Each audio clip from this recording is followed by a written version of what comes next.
Alhamdulillahi muhaiminil ladzina anzalal qur'ana mubin.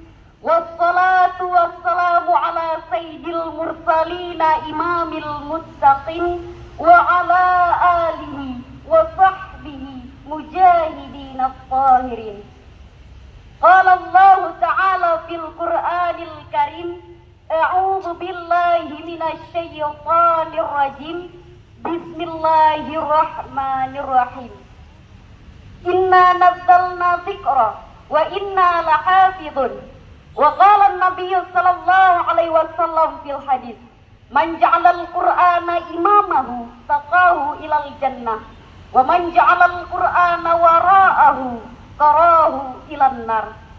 Rabbi syrah li sadri wa yassir li amri wahlul 'uqdatam min lisani yafqahu qawli.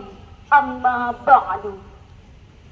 Ta'zim wal keikraman saya kepada Kepala Sekolah SMA Negeri 1 Biren, Bapak Zulfikri SAGMM beserta wakil dan seluruh jajarannya, dan juga yang teristimewa kepada Dewan Guru sekalian dan juga kepada seluruh teman-teman yang seperjuangan. Hadirin sekalian, seiring perkembangan zaman, dilihat dari berbagai aspek, bangsa kita masih sangat jauh dari kemakmuran, masih sangat jauh dari kesejahteraan, dan masih sangat jauh dari kemajuan. Bangsa kita hari ini, rakyat kita detik ini, masih banyak yang sengsara, masih banyak yang meminta-minta. Padahal bukankah bangsa kita adalah bangsa yang kaya? Tetapi kenapa hal ini bisa terjadi?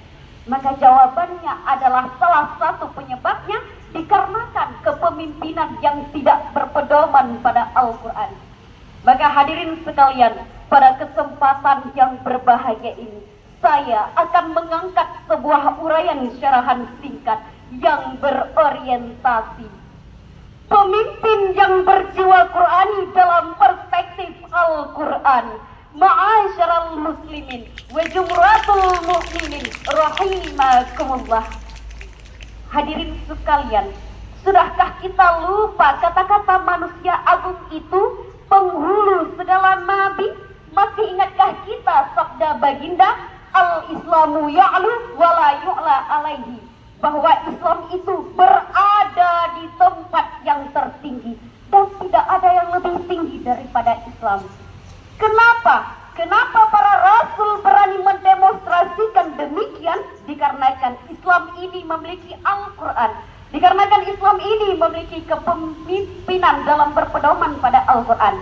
Maka hadirin sekalian, oleh karena itu, dalam memimpin sebuah agama dan bangsa, haruslah berlandasan Islam dan berpedoman pada Al-Quran. Dikarenakan Al-Quran tersebut dapat menghantarkan kepada kebahagiaan. Begitulah menurut Napoleon, seorang orientalis berkebangsaan Prancis. Maka hadirin sekalian, adapun ciri pemimpin dalam perspektif Al-Quran, yaitu pemimpin Bismillahirrahmanirrahim.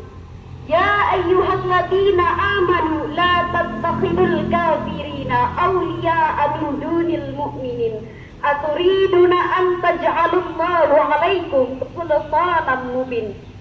Hai orang yang beriman, janganlah kamu ingatlah kamu telah mengadakan alasan yang nyata bagi Allah untuk menyiksamu.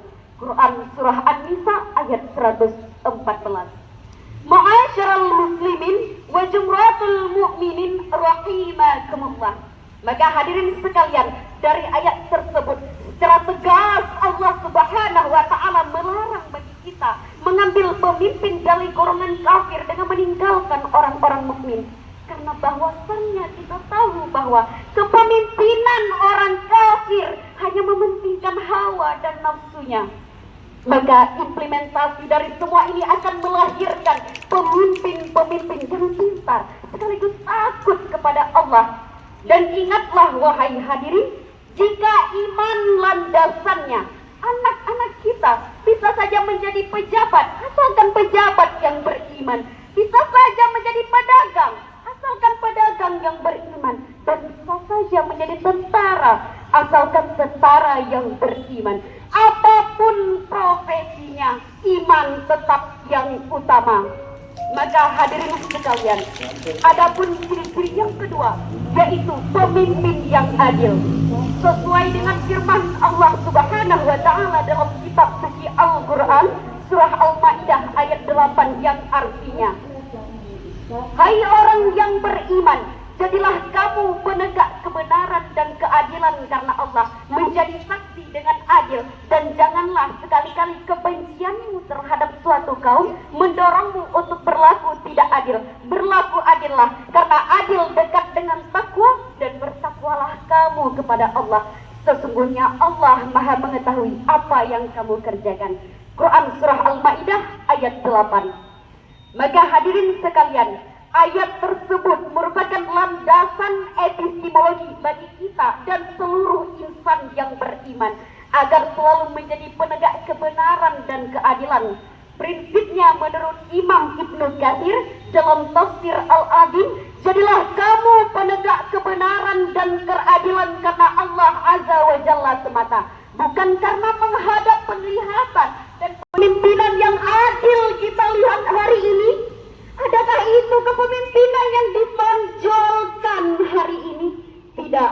Sebahagian pemimpin Islam hari ini lebih sibuk mementingkan masalah harta, lebih sibuk mementingkan masalah pribadi, lebih sibuk mementingkan masalah duniawi.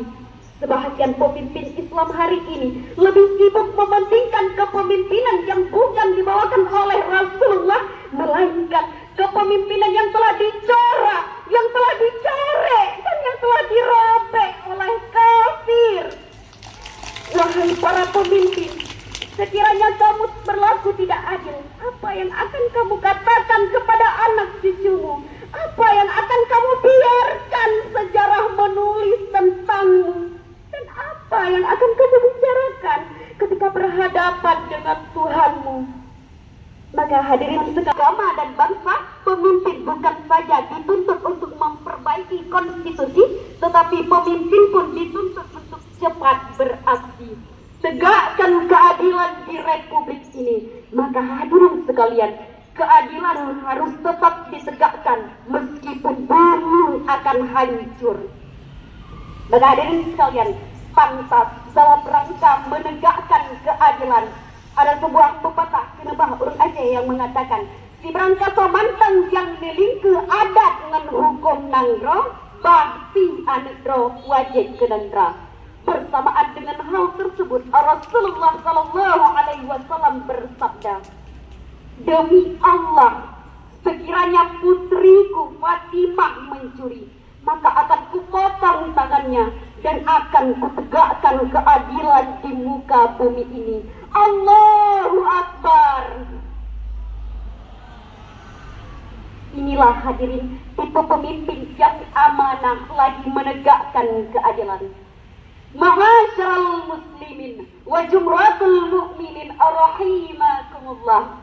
Maka hadirin sekalian, dari uraian syarahan singkat saya di atas, dapatlah kita semua memetik beberapa inti payung bila kita kehujanan dan menjadi selimut jikalau kita kedinginan. Yang pertama, dalam membentuk kepemimpinan yang berspektif Al-Quran, hendaklah menjadikan pemimpin tersebut berpedoman pada Al-Quran. Dan yang kedua, upaya menjadikan pemimpin yang adil dan beriman, hendaklah kita berpedoman pada Al-Quran dalam kita berkehidupan. Dan yang ketiga, marilah hadirin sekalian, kita senantiasa dan mengupayakan untuk mewujudkan pemimpin yang perspektif dalam Al-Quran. Mungkin hadirin sekalian, hanya ini yang dapat saya sampaikan pada pertemuan kali ini. Lebih dan kurang saya mohon maaf. Wallahul muwaffiq ila aqwamit thariq. Wassalamualaikum warahmatullahi ta'ala wabarakatuh.